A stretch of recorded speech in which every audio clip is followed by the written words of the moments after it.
오늘 거룩한 주일 아침 우리에게 주시는 하나님의 말씀은 사도행전 11장 27절에서 30절까지의 말씀입니다. 그때의 선지자들이 예루살렘에서 안디옥에 이르니 그 중에 아가보라 하는 한 사람이 일어나 성령으로 말하되 천하에 큰 흉년이 들리라 하더니 글라우디오 때에 그렇게 되니라. 제자들이 각각 그 힘대로 유대에 사는 형제들에게 부조를 보내기를 작정하고 이를 실행하여 바나바와 사울의 손으로 장로들에게 보내니라. 이것은 오늘 우리에게 주시는 하나님의 말씀입니다. 아멘. 할렐루야. 아멘. 내일부터 위드 코로나 시대가 시작됩니다. 단계적 일상 회복의 방향을 전환시키는 건데 3단계로 진행된다고 하지요. 내일부터 4주간 1단계 그리고 2주간 평가 기간, 그렇게 6주 동안 위드 코로나 1단계가 진행이 됩니다.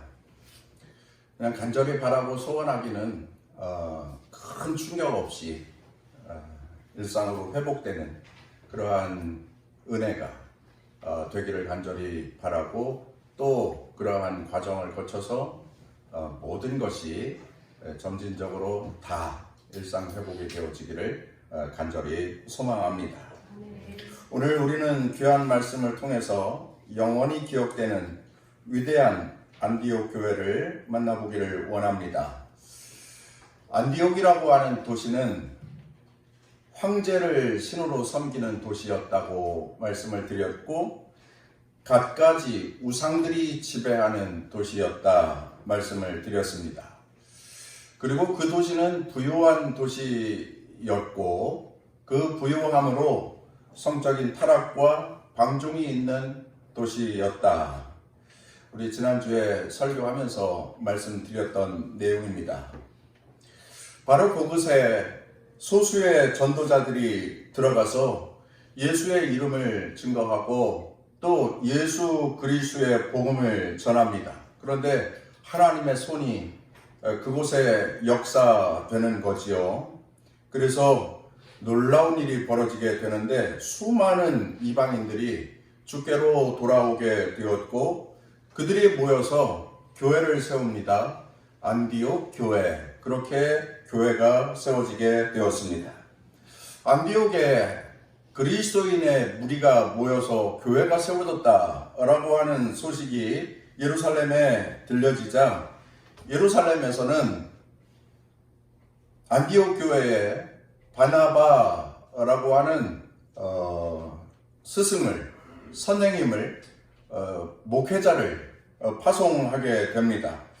소수의 그리스도인들이 모여서 개척교회를 한다고 하니까 그렇게 교회 지도자를 파송하는 일은 당연한 일이었을 것입니다.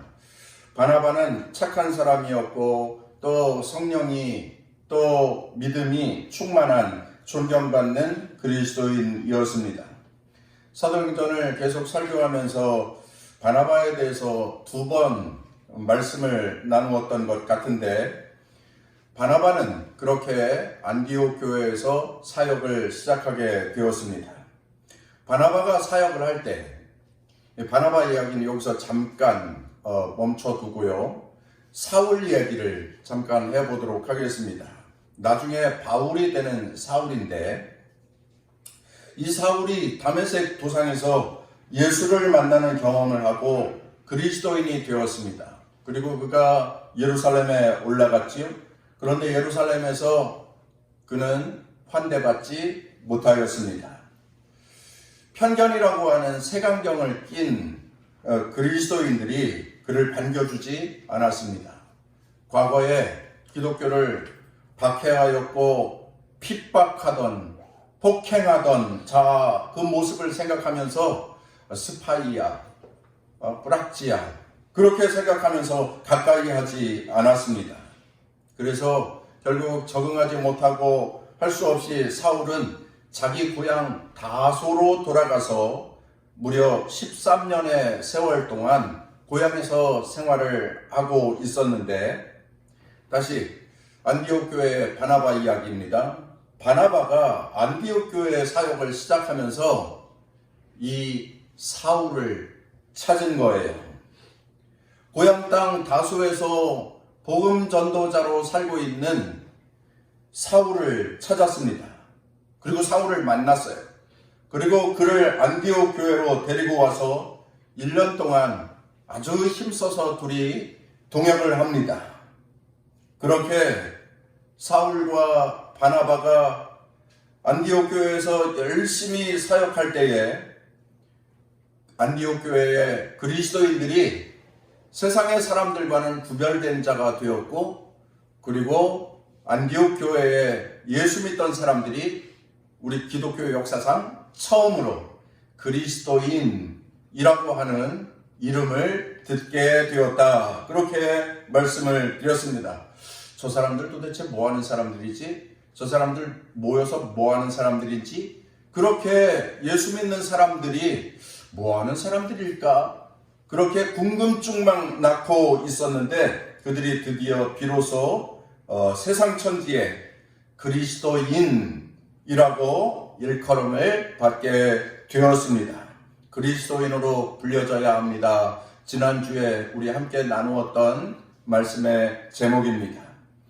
우상과 방탕의 도시 안디옥 그 한복판에서 예수님을 믿고 예수님을 따르는 많은 그리스도인들이 세워졌습니다. 그리고 그들은 사람들에게 인정받았고 존귀의 여김을 받았고 칭찬을 받게 되었습니다. 그렇게 안디옥 교회가 부흥하여 가고 있었는데, 바로 그때 안타까운 것은 그때를 기점으로 해서 로마의 기독교 박해가 이방 지역에서도 시작이 되었다라고 하는 점입니다. 초대교회 박해 이야기를 잠시 하도록 하겠습니다. 잘 들어보시기를 바랍니다. 이야기가 안디옥 교회와 연결이 되거든요. 당시 로마 제국이 공인한 종교는 유대교입니다. 유대인들에게 인정해준 종교는 유대교 하나뿐이었습니다. 그런데 기독교가 생겼지요. 그런데 로마 사람들이 볼 때의 기독교는 유대인들의 민족 종교인 유대교의 한 분파, 그렇게 여겼던 것입니다. 사실 로마가 유대교를 인정한 것은 유대 지역을 통치하는 데에 자기들에게 이루었기 때문에, 그래서 정치 권력은 우리가 갖는다. 그러나 종교의 자유는 너희들에게 준다. 이렇게 유대인들을 꼬드긴 거지요. 그리고 종교라고 하는 것은 너희들에게 자유를 주겠다 해서 유대교를 인정했습니다. 그래서 유대교 안에서 이러한 분파, 저러한 분파가 일어나도 크게 개의치 않았습니다. 그러나 당시 세계 3대 도시였던 안디옥에서 놀라운 일이 벌어진 거죠.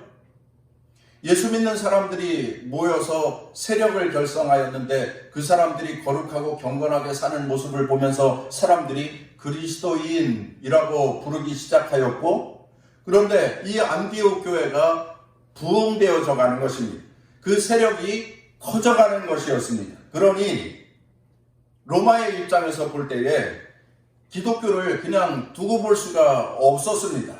저 사람들 예수 믿는 사람들이라고 하는데 유대교의 한 분파라고 생각이 되었었는데 저거 봐라. 많이 성장하고 큰 세력이 된 그런 것을 보면서 기독교에 대해서 간과할 수가 없었습니다. 한번 생각해 보십시오. 로마와 기독교와의 관계입니다. 로마는 황제를 신으로 숭배하는 국가입니다.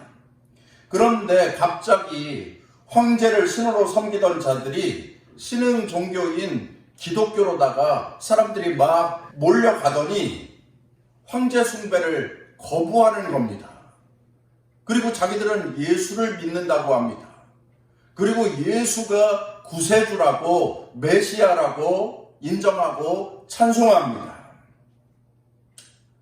그러니 로마의 입장에서 보면 기독교인들은 황제의 존엄성을 무시하는 불법의 무리가 된 것입니다. 당시 노예제도가 있었는데 노예제도가 있는 그러한 상황 가운데에서 기독교인들이 모여가지고 교제를 하는데 뭐라고 합니까? 형제요, 자매님. 그러니 차별이 있는 그러한 세상 구조였는데 그들은 많이 배운 사람이나 또한 나이 든 사람이나 또한 돈을 많이 가진 사람이냐 그 반대에 있는 사람이나 따지지 않고 모든 사람을 형제라고 부르고 자매라고 부르고 서로 안아주고 그렇게 사랑하면서 살아갑니다. 당시 로마의 체제를 지탱해 주었던 노예 제도를 부정하는 그야말로 반체제 집단이 되고 만 것입니다. 그리고 이것은 재미난 이야기인데 기독교인들은 성찬식을 하는 거예요. 성찬식을 하면 주님의 살과 주님의 피를 먹고 마신다고 그렇게 말하지 않습니까? 그러니 이 로마에서 볼 때에 저 기독교인들은 식인종들처럼 여겨졌던 거예요. 당시 사회 미풍양속을 해치는 무리, 비도덕한 자들, 그렇게 로마가 볼 때에 기독교는 그러한 사람들이었던 것입니다. 그때부터 로마가 기독교를 박해하기 시작을 한 거예요. 그리스도인들에 대한 기독교에 대한 유대교의 핍박과 박해는 이미 오래전부터 되어지고 있었지만 로마가 기독교를 박해하기 시작한 것은 안디옥에서 예수 믿는 사람들이 그리스도인이다 라고 칭함을 받았고 그 세력이 점점 커지기 시작하면서 그때부터 로마의 기독교 박해가 시작이 된 것입니다. 그리고 서기 313년 콘스탄틴 대제가 기독교를 로마의 국교로 공인하기까지 약 250년간 로마의 기독교 박해는 계속 되어졌습니다. 제 본문입니다. 이러한 시대적 상황 속에서 안디옥 교회가 부흥되어져 가고 있었고 그리고 큰 박해를 받고 있는 그때에 선지자들이 예루살렘에서 안디옥에 왔는데 그 선지자 중에 예언 사역을 하는 사람이 한 사람 있었습니다. 아가보라고 하는 사람이었는데 이분이 성령의 감동으로 천하에 큰 흉년이 들 것이라고 예언을 하는 것입니다. 천하에 큰 흉년이 들 것입니다. 그런데 실제로 예루살렘 지역에 큰 흉년이 들었습니다. 그래서 수많은 유대인들, 거기에는 예루살렘 교회와 그리고 그리스도인들도 많이 포함되어져 있는 거죠. 수많은 사람들이 기근에, 흉년에 고통을 당하게 되었습니다. 그때 오늘 우리가 함께 말씀 나누기를 원하는 내용인데요. 오늘 본문 말씀 29절, 30절 말씀입니다. 한번 같이 읽어보도록 하겠습니다. 시작. 제자들이 각각 그 힘대로 유대에 사는 형제들에게 부조를 보내기로 작정하고 이를 실행하여 바나바와 사울의 손으로 장로들에게 보내니라. 아멘. 기독교의 모교회인 예루살렘 교회가 그 흉년으로 인하여서 재정난에 처하게 된 것입니다. 그럴 수밖에 없는 거잖아요. 교인들이 모여서 함께 예물 드리고 그리고 함께 헌신하고 그래서 교회의 재정은 채워져 가고 그 재정으로 봉사도 하고 헌신도 하고 또 구제도 하고 그러한 일을 하는 거지 않습니까?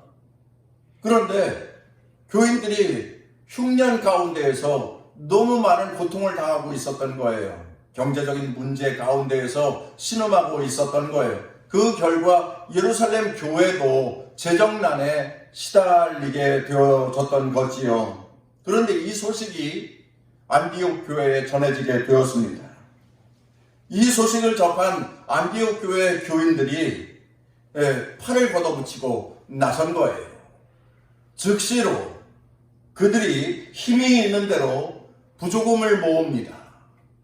그야말로 찬조금, 후원금, 선교비를 그들이 모으기 시작을 했습니다. 자신들의 가진 능력대로, 자신들이 할 수 있는 믿음대로 최선을 다하여서 부조금을 모았고 부조금을 예루살렘 교회로 보냅니다. 그저 체면치레나 형식적으로 하는 것이 아니었습니다. 힘을 다한 것이었고 최대한 사랑의 마음으로 부조금을 모은 것입니다. 자신들의 가진 것으로 최선을 다하여서 부조금을 모아 예루살렘 교회에 전달하였다. 오늘 성경은 그렇게 말씀하고 있습니다. 성도 여러분, 안디옥 교회는 이제 시작한 개척교회잖아요.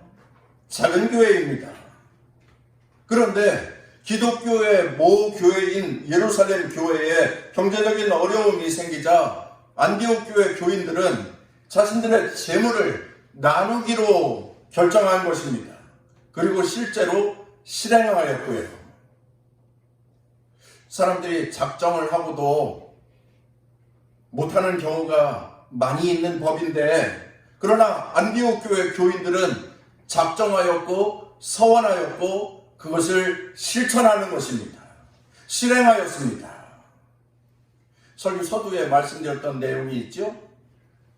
안디옥 교회에 로마 기독교 박해가 있었던 그때인데 안디옥 교회 교인들이 예수를 믿음으로 인하여서 핍박과 박해를 받기 시작했던 그러한 상황이었는데, 여러분, 로마의 핍박과 박해가 있다고 한다면 그들은 믿음을 숨겨야 하는 처지에 있는 사람들입니다. 믿음을 가진 것, 예수 믿음이 드러나면 그들은 어쩌면 손가락질 받는 것 그 이상의 고통을 받아야 했을 것입니다. 만 직장에서 퇴출을 당할 수도 있는 것이고, 그리고 지역사회에서 아주 나쁜 사람으로 그렇게 몰릴 수 있는 그러한 상황이었습니다. 잡혀가서 감옥에 갇힐 수도 있고요, 또 죽을 수도 있는 그러한 상황이었습니다.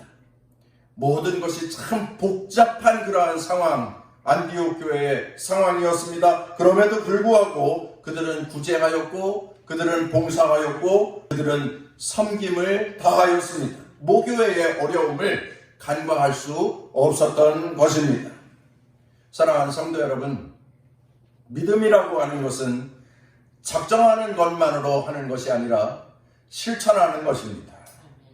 구제라고 하는 것은 마음속에 결단하는 것, 마음속에 다짐하는 것, 그것으로 그치는 것이 아닙니다. 직접 행동하는 것입니다. 그 마음에 결단하였으면 그대로 실천하는 것입니다. 안디옥 교회 교인들은 바로 작정한 것을 최선을 다해 실천하는 자들이었다 하는 그러한 말씀입니다. 여러분, 우리는 여기서 구제의 중요한 원리를 배울 수가 있습니다. 성경에서는 가난한 자들, 고난당하는 자들, 힘들어하는 자들, 그들에게 구제하고 환대해야 한다고 가르쳐주고 있습니다. 우리 예수님께서도 종말론적인 심판의 자리에서 두 부류로 나눈다고 말씀하시지요. 한쪽은 양의 무리, 한쪽은 염소의 무리. 양의 무리와 염소의 무리를 가르는데 그 기준으로 예수님께서 말씀하시는 것이 무엇입니까? 얼마나 약자를 섬기고 약자에게 구제하였느냐를 보신다라고 하는 것입니다. 얼마나 자비와 긍휼한 마음을 가지고 살았느냐, 그것을 보신다라고 하는 것입니다. 그래서 예수님께서 그렇게 말씀하시죠. 양의 무리는 지극히 작은 자가 줄일 때에 먹을 것을 주었고, 목마른 자가 있을 때에 마실 것을 주었고, 나그네 된 자가 있었을 때에 영접하여 주었고, 헐벗었을 때에 그들에게 입을 옷을 주었고, 병들었을 때에 서로 돌아보아 사랑으로 중보하였고, 그리고 옥에 갇혔을 때에는 와서 직접 와본 사람들이다. 그들은 양의 무리에 속한다. 이렇게 말씀하셨습니다. 그러나 반대로 염소의 무리는 그렇게 하지 않은 사람들이라고 말씀합니다. 자비와 긍휼을 실천하지 않았던 사람들이라고 말씀합니다. 여러분, 믿음 생활의 섬김과 나눔이 이렇게 중요한 것입니다. 말과 혀로만의 사랑이 아니라 행함과 진실함으로 하는 것입니다. 그런 자들이 영생을 누리게 된다. 이렇게 말씀합니다. 마태복음 25장 46절, 염소들은 영벌에, 양들은 영생에 들어가리라. 이 세상에서는 안 쓰고 또 안 먹고 그러면 부자가 된다고 가르칩니다. 물론 근검절약해서 사는 것도 필요합니다. 그러나 지나치게 구두쇠가 되면 안 됩니다. 또 분명히 알아야 할 것은 그 모든 것을 주신 분이 하나님이시다라고 하는 것입니다. 물질을, 소득을, 그리고 내 창고의 백국을 허락하신 분이 하나님이시다라고 하는 것입니다. 그 하나님이 주신 것이다 라고 하는 사실을 믿는다면 하나님의 뜻을 따라 주신 복을, 받은 복을 바르게 쓰는 것이, 그것이 그리스도인이 가질 지혜요, 그리스도인이 행할 믿음이라 하는 것입니다. 사도행전 20장 35절, 이같이 수고하여 약한 사람들을 돕고 또 주 예수의 친히 말씀하신 바 주는 것이 받는 것보다 복이 있다 하심을 기억하여야 할지니라. 주 예수의 말씀하신 바 주는 것이 받는 것보다 복이 있다. 예수님의 말씀이라는 거예요. 예수님이 분명히 말씀하셨습니다. 주는 것이 받는 것보다 복이 있다. 여러분, 구약의 지혜자도 이렇게 말씀합니다. 잠언 19장 17절, 가난한 자를 불쌍히 여기는 것은 여호와께 꾸어드리는 것이니 그의 선행을 그에게 갚아주시리라. 사랑하는 성도 여러분, 그리스도인의 삶엔 베풀고 나누고 주면 줄수록 더 풍성해지는 것이 축복의 원리입니다. 요즘 교회들이 참 어려운 때를 살아가고 있습니다. 코로나19의 여파가 성도들을 어렵게 합니다. 성도들이 어려우니까 함께 믿음의 삶을 사는 교회 공동체도 경제적인 어려움이 생겨나는 그러한 때입니다. 그러다 보니까 지갑을 닫아야 한다. 세상의 사람들도 그렇게 말하고 또 교회들도 그렇게 생각하는 교회들이 있습니다. 그래서 지출을 많이 줄이게 되고 어려운 때이니 긴축 재정을 해야 하겠고 그렇게 생각을 합니다. 닫고 긴축 재정하고 하는 일들이 생기는 그러한 때입니다. 그러나 한 가지 이 일은 열어두어야 합니다. 하나님이 기뻐하시는 일에 대한 지출입니다. 바로 힘들고 어려운 이웃을 위해서는 지갑을 열어두어야 합니다. 그것은 하나님께 꾸어드리는 것이고 물가에 식물을 던지는 것이고 하나님 나라의 보화를 쌓는 일이 되는 것입니다. 어떤 사람들은 이렇게 질문을 하지요. 나도 어렵고 힘드는데 왜 남을 구제해야 합니까? 우리 교회도 경제적인 어려움이 찾아왔는데 왜 다른 교회를 돕고 그럽니까? 충분히 할 수 있는 질문입니다. 그런데요, 그럼에도 불구하고 구제하는 일, 섬기는 일, 나누는 일을 계속해야 되는 것은 그 이유가 아주 간단합니다. 하나님께서 주신 것이고 또 구제하고 섬길 때에 하나님께서 갚아주실 것이기 때문에 할렐루야. 유대인들은 자선을 실천하면서 이런 말을 합니다. 사람들이 세상을 떠날 때 가져갈 수 있는 것이 아무것도 없습니다. 그러나 단 한 가지, 자선은 가져갈 수 있습니다. 자선이라는 것은 하나님 앞에까지 가서 상이 된다는 거예요. 하늘에 계신 하나님께서 자선을 베풀고 구제를 행하는 것을 기억해 주신다고 하는 것입니다. 구제가 하나님 나라에서 큰 상급이 된다고 하는 유대인들의 오래전부터 내려오는 격언인 것입니다. 하나님은 베풀고 나누는 자에게 더 큰 복으로 채워주실 줄 믿습니다. 세상에서도 그렇거든요. 여러분, 언젠가부터 우리 사회에는 돈줄이라고 하는 신조어가 유행을 합니다. 들어보셨죠? 돈줄. 돈줄은 돈과 혼줄의 합성어입니다. 여러분, 세상 말에 혼줄 났다, 혼줄 낸다 이런 말이 있지 않습니까? 따끔하게 혼내는 것, 따끔하게 혼나는 것, 그것을 말씀합니다. 그런데 돈줄은 역설적인 의미로 사용되어지고 있습니다.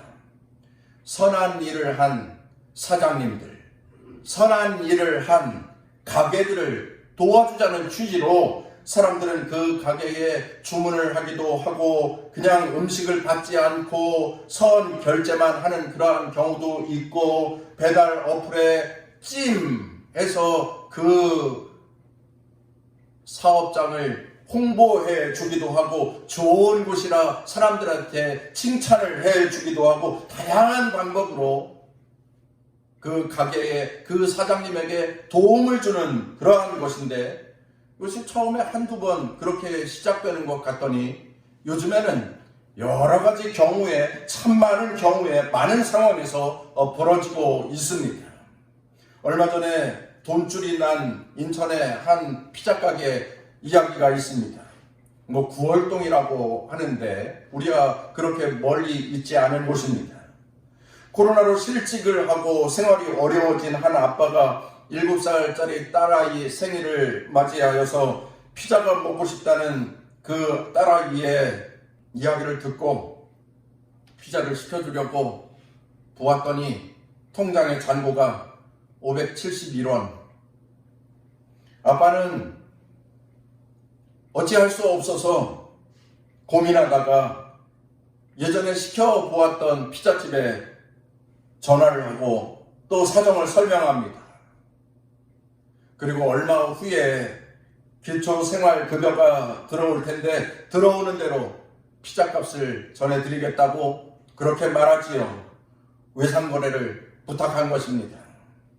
그런데 그 사정을 딱하게 생각한 피자집 사장은 자기들이 가지고 있는 큰 피자를 만들어 보내면서 편지 한 장을 거기에 써 넣어둡니다. 부담 없이 드시고 다음에 또 딸이 피자가 먹고 싶다고 하면 언제든지 연락 주시라. 그런 메시지와 함께 커다란 피자와 치즈볼을 보냅니다. 코로나 때문에 사정이 어려워진 것은 이 32살 젊은 사장님도 마찬가지였는데, 하지만 그럼에도 불구하고 사정을 딱하게 생각하여 힘내시라는 말과 함께 선뜻 선행을 베푼 것입니다. 구제를 행한 것입니다. 자비와 긍휼을 베푼 것입니다. 참 아름다운 이야기인데 이 사연이 알려지자 이 피자 가게에 돈줄이 난 겁니다. 사람들이 그 피자를 돈줄을 내서 많은 사람들이 그 가게에서 피자를 주문하여 먹게 되었는데, 그로 2주, 3주 동안 평소 그 피자가의 매출에 5배, 6배의 매출을 올렸다고 그럽니다. 지금은 한 4달, 5달이 지난 상황인데 요즘도 예전의 매출보다 더 나은 매출을 내고 있다고 그렇게 전해지고 있습니다. 다들 어렵고 힘들게 지나가는 코로나 시기에 이렇게 선뜻 선행을 베푸는 일이란 쉽지 않은 것입니다. 내 코가 석자인데 그렇지 않습니까? 이러한 선행이 사람들에게 알려지면서 참 사회가 아름답고, 그리고 돈줄을 내는 사람들도 선을 행하면서 삶으로 이 세상에 아름다운 향기가 나는 그러한 사회가 되어져 가고 있다, 그러한 생각이 됩니다. 이 돈줄 문화는 참 좋은 것이다 라는 그러한 생각이 듭니다. 이러한 일들이 계속되었으면 좋겠다, 이러한 일들이 자주 일어났으면 좋겠다 하는 그러한 바람입니다. 저는 우리 남동 동산교회가 돈줄은 아니라도 복줄 나는 교회가 되었으면 좋겠다 하는 그러한 생각이 드는데, 하나님께로부터 오는 축복입니다. 하나님께서 우리 교회와 성도들에게 복을 주셨으면 좋겠다. 하나님께 감동을 드리고, 또한 하나님께 기쁨을 드리고, 하나님께 칭찬받고, 그래서 교회와 성도들에게 하나님의 복이 임하는, 복줄이 임하는 그러한 교회가 되었으면 좋겠다 하는 그러한 생각을 해봅니다. 우리 교회가 구제하는 일, 그리고 이웃을 섬기는 일, 그리고 이웃에게 베풀고 자선을 행하는 그러한 교회가 되어서 우리 하나님도 기뻐하시고, 또한 이웃의 많은 사람들도 기뻐하면서 삶으로 하나님께서 영광 받으시는 중에 우리 남동 동산교회 위에 하나님께서 큰 축복을 내려주시는 그러한 교회가 되었으면 좋겠다 하는 그러한 바람입니다. 우리 교회가 연말이 되면 불우한 이웃을 돕는 일을 하고 있습니다. 할 수 있는 한 최선을 다한 봉사 자선을 행하려고 합니다. 쌀을 사서 요 앞에 행정복지센터를 통하여서 이웃들에게 나누었습니다. 코로나 시대가 되어서 작은 교회가 큰 금액을 지출하면서 이웃을 돕는 일이 어려운 일이지만, 성도들이 그 일에 응원하고 또 함께 참여하며 재무부에서 함께 해 주심으로 인하여서 교회가 교회로서의 책임, 사명을 다해가는 것, 그러한 일들을 통하여서 하나님도 기뻐하시고 이웃들도 평안을 누리고, 그리고 우리 기독교인들도 칭찬을 받고, 그러한 일을 감당하는 주님의 몸된 교회가 하나님의 복이 임하는 그러한 교회가 되었으면 좋겠다. 해외 선교사님을 돕는 일도 계속하고 있습니다. 코로나19가 시작되면서 고민이 있었던 것이 사실이지만, 내가 어려우면 해외에서 선교 사역을 하는 선교사님은 얼마나 어려울까 하는 그러한 생각이 들어서 함께 어려움을 이겨나가자는 마음으로 계속해서 지원을 하고 있습니다. 여러분, 세상에 이런 말이 있습니다. 사람들을 먹이는 것은 사람의 당연한 일이지만 배고픈 사람을 외면하는 것은 그가 죄를 짓는 것이다. 이 참 공감이 되는 말입니다. 유대인 랍비의 말입니다. 가지고 있는 것은 모두 사라진다. 그러나 주는 것은 남는다. 조금 전에 말씀드렸던 하나님 나라에서 자선을 행하고 자비를 행하고 또 구제를 행한 것은 하나님이 기억하여 주시고 축복하신다라고 하는 그 말씀과 일맥상통하는 말씀인 것 같습니다. 우리 남동 동산교회는 계속해서 우리가 받은 은혜와 사랑을 가지고 하나님을 섬기고 또 이웃을 사랑하고, 그래서 베풀고 나누는 그러한 교회가 되고, 개척교회를 돕고 또한 해외 선교사님을 후원하고 연약한 이웃을 만나 그들에게 자선과 구제를 행하는 그 일을 행하는 남동 동산교회가 되어지기를 간절히 원합니다. 우리 교회에 할 일도 많습니다.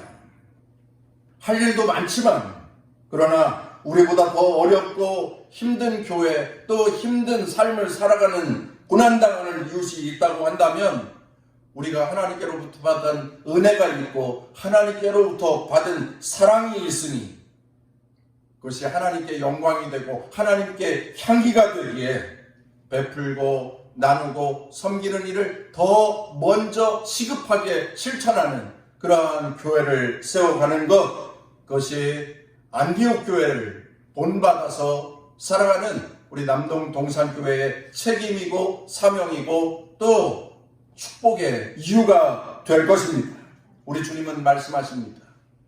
주라 그리하면 너희에게 줄 것이니 곧 후이 되어 누르고 흔들어 넘치도록 하여 너희에게 안겨주리라. 너희가 헤아리는 그 헤아림으로 너희도 헤아림을 도로 받을 것이니라. 정리하겠습니다.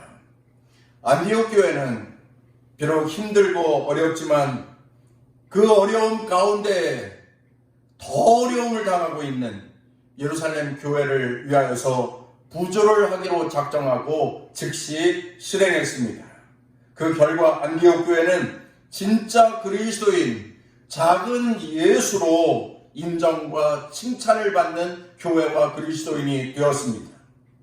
핍박이 있는 그러한 시대였음에도 불구하고 그들은 바나바와 사울 이 둘을 기독교 역사상 처음으로 해외 선교사로 파송하는 교회가 되어졌고 하나님 나라를 세상에 확장시켜가는 그러한 교회가 되어질 수 있었습니다. 저는 소원하고 기도합니다. 이 기도는 우리 모든 성도들의 함께 드리는 중보의 기도일 것입니다.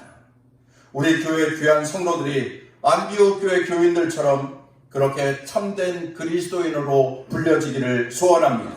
그리고 우리 남동 동산교회가 안디옥 교회처럼 그렇게 위대한 이름으로 구제하고 섬기고 봉사하는 그러한 교회로 세워지기를 간절히 소원합니다. 우리 남동 동산교회가 계속해서 안디옥 교회처럼 힘을 다하여 주님의 사랑을 나누는 그 주님의 사랑으로 구제를 행하는 교회가 되어지기를 간절히 원합니다. 진정한 주님의 사랑 가운데에서 나눔과 섬김이 있을 때에 우리 주님께서 우리 교회 위에 축복하여 주시고 함께하는 귀한 성도들에게 복을 허락하여 주시는데 풍성하게 하시고 넉넉하게 하시는 만복이 임하게 되어질 것입니다.